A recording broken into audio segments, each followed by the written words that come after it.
샬롬.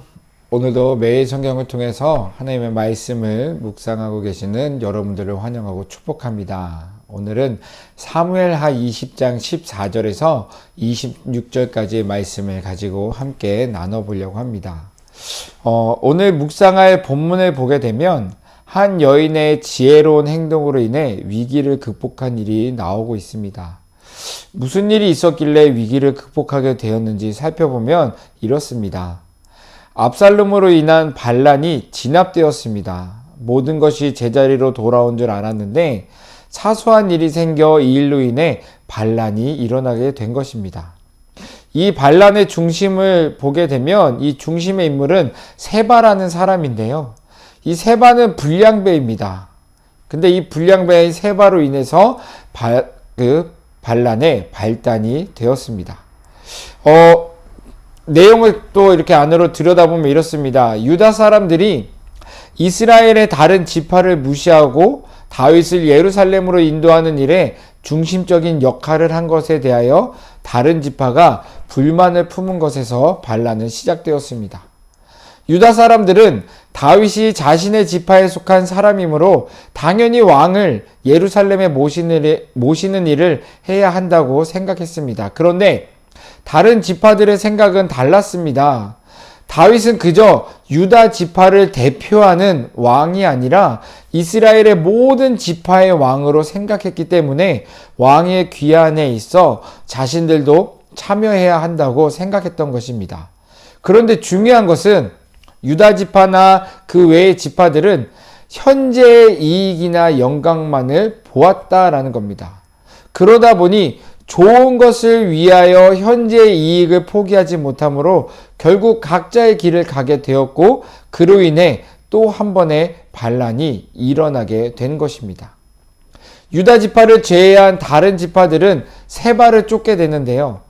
세바를 쫓는 지파들 외에 유다 지파만 왕과 함께 예루살렘으로 돌아오는 것을 우리가 어제 본문을 보게 되면 알 수 있습니다. 예루살렘에 돌아온 다윗은 모든 것을 제자리로 돌리기 위한 일을 시작합니다.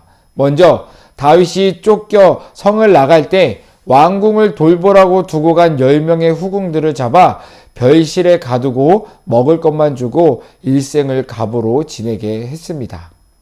그리고 다윗은 아마사를 통해 3일 내로 유다 사람을 모으라고 명합니다. 비록 다윗이 정해준 시간보다 오래 걸리게 되었지만 어찌됐든 다윗은 예루살렘으로 귀환한 후 요압에 대한 좋지 않은 감정으로 인하여 군대의 총지휘관을 아마사에게 주고 세바를 중심으로 일어난 반란군을 진압하도록 명령을 내립니다. 그런데 여기서 아마사라는 인물은 압살롬 편에 서서 군대를 총지휘한 군대 장관이었습니다. 법대로라면 죽여야 당연한 건데 다윗은 그에게 반란을 진압하도록 총지휘권을 준 것입니다. 그런데 아마사는 다윗이 명한 대로 기한 내에 유다로부터 군대를 모집할 수 없었기 때문에 결국 다윗은 아비새라는 우리 인물에게 지휘권을 주어 반란을 진압하도록 명하였습니다.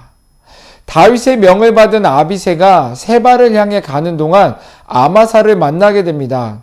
그런데 그때 아비새와 함께하던 요압이 아마사를 죽이게 됩니다.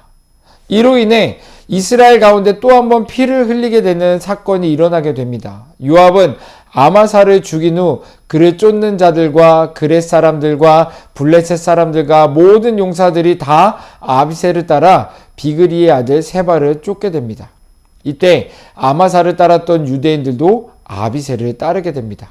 사랑하는 성도 여러분, 여기서 좀 이상한 점을 발견해 볼 수 있는데요. 다윗은 여러분들도 성경을 읽으면서 보셨겠지만 요압에게는 지휘권을 주지 않았습니다. 첫 번째 누구한테 주었죠? 아마사한테 주었습니다. 그런데 그 아마사는 다윗의 명령을 제대로 이행하지 못했죠. 그래서 아비새라는 인물에게 지휘권을 주게 됩니다. 그런데요, 아비새랑 요압이 함께 가면서 요압이 아마사를 죽이게 됩니다. 그리고 그 이후에 요압은 아마사를 죽인 후에 그를 쫓는 자들과 모든 용사들이 다 아비새를 따라 비그리의 아들 세바를 쫓게 되는 것처럼 보이지만 실질적으로는 누구를 따르고 있냐면 요압을 따르고 있는 것입니다. 다윗은 요압에게 지휘권을 주지 않았는데도 불구하고 요압은 세바의 반역을 다스리는 일에 지휘자 역할을 하고 있는 것입니다. 실질적인 실세인 거죠.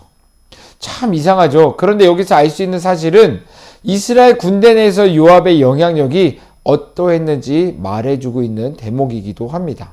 여튼 요압은 군대를 이끌고 세바를 찾아 모든 지파에 다녔고 결국 그가 있는 성 벳마와 베림에 도착하여 성을 에워싸게 됩니다.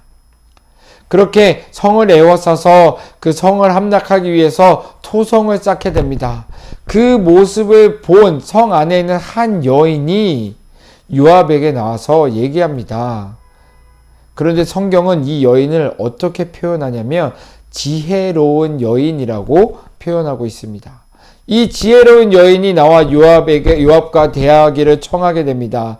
그리고 여인은 요압에게 말합니다. 왜 당신들은 이스라엘의 어머니와 같은 성을 멸망시켜 여호와의 유업을 삼키려고 하느냐 말합니다. 이 말에 요압은 여인에게 당신이 말한 대로 하지 않을 것이고 그렇게 보였다는 것은 오해라고 또 답변을 해줍니다. 그리고 요압은 에브라임 산지에서 온 비그리의 아들 세바라는 사람이 다윗 왕에게 반기를 들었기 때문에 그 사람만 넘겨주면 우리는 조용히 물러나겠다라고 그 여인에게 말을 전합니다. 이 말을 들은 여인은 요압에게 그 사람의 머리를 성벽 너머로 던져주겠다고 말하고 성으로 다시 들어가게 됩니다. 그리고 성에 있는 백성들에게 지혜로운 말로 설득하게 됩니다. 여인의 말을 들은 백성들은 세바의 목을 잘라 요압에게 던져주게 되는데요. 여러분, 여인이 요압과 대화를 하지 않았더라면 어떤 일이 일어났었을까요? 여인의 말을 들은 성사람들이 세바와 그를 따르는 무리들이 자신의 성에 들어왔다는 이유로 다윗의 군대에게 그들을 넘겨주지 않았더라면 세바와 그를 따르는 무리들이 무서워서 다윗의 군대에게 그들을 넘겨주지 않았더라면 어떤 일이 일어났었을까요? 아마도 그 성은 전쟁으로 인하여 폐허가 되고 말았을 것입니다. 한마디로 흘리지 말아야 할 피를 다시 한번 또 흘리게 되는 그런 처참한 일이 일어나고 말았을 것입니다. 그러나 지혜로운 한 여인의 용기 있는 행동으로 인해 그리고 지혜로운 말로 성 사람들을 설득하였기 때문에 그리고 그 지혜로운 말을 들은 우리 성 안에 있던 백성들이 그 지혜로운 말을 잘 들었기 때문에 위기를 잘 넘기게 되는 것을 보게 됩니다. 우리나라 속담 중에 이런 속담이 있습니다. 하늘이 무너져도 솟아날 구멍이 있다는 말입니다. 하늘이 무너지더라도 빠져날 구멍이 있다는 말로 아무리 어려운 일에 부닥쳐도 살아나갈 희망은 반드시 있다는 뜻입니다. 즉 한마디로 위기 속에 기회와 희망이 있다는 말이기도 합니다. 사랑하는 성도 여러분, 마태복음 11장 28절에 이렇게 얘기합니다. 수고하고 무거운 짐진 자들아 다 내게로 오라. 내가 너희를 쉬게 하리라. 아멘.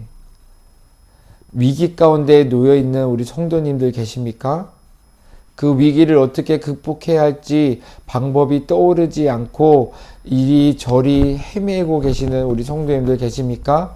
아니면 이 주말 묵상을 하고 있지 않으시고 우리 가족 중에 우리 친한 우리 이웃 중에 혹시 그러한 위기 가운데 헤매고 있는 분들이 계십니까? 그러면 그런 분들에게 정답은 바로 이거다라고 우리 말해줄 수 있는 우리 성도님들 있으면 좋겠습니다.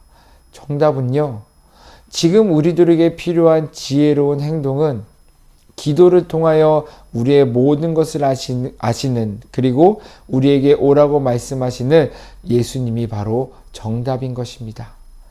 예수님 앞에 나아가는 것이 지혜로운 행동인 것이고, 예수님 앞에 나아가 나의 모든 것들을 내려놓는 것이야말로 바로 올바른 행동이라는 것입니다. 예수 앞에 나아갈 때 우리의 모든 무거운 짐을 다 내려놓고 쉴 수 있게 되는 것입니다. 또 예수 앞에 나아가는 것이 아까 방금도 말씀드렸지만 지혜로운 행동인 것이고요. 오직 예수밖에 없다는 것을 여러분들이 꼭 기억해 주셨으면 좋겠습니다.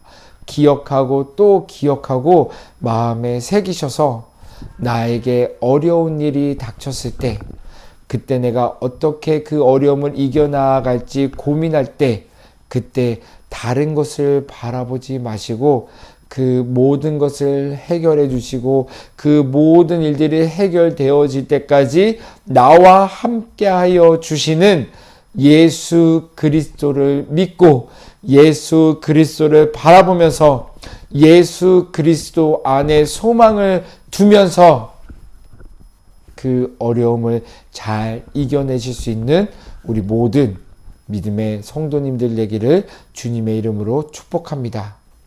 지혜로운 여인이 지혜롭게 모든 일들을 대처한 것처럼 여러분, 우리 안에 지혜이신 예수를 기억하고 예수 앞에 서는 것이 바로 지혜라는 것을 잊지 마시고 오늘도 그 지혜를 붙들고 오늘 하루도 승리하시는 우리 모두가 되기를 주님의 이름으로 축복합니다.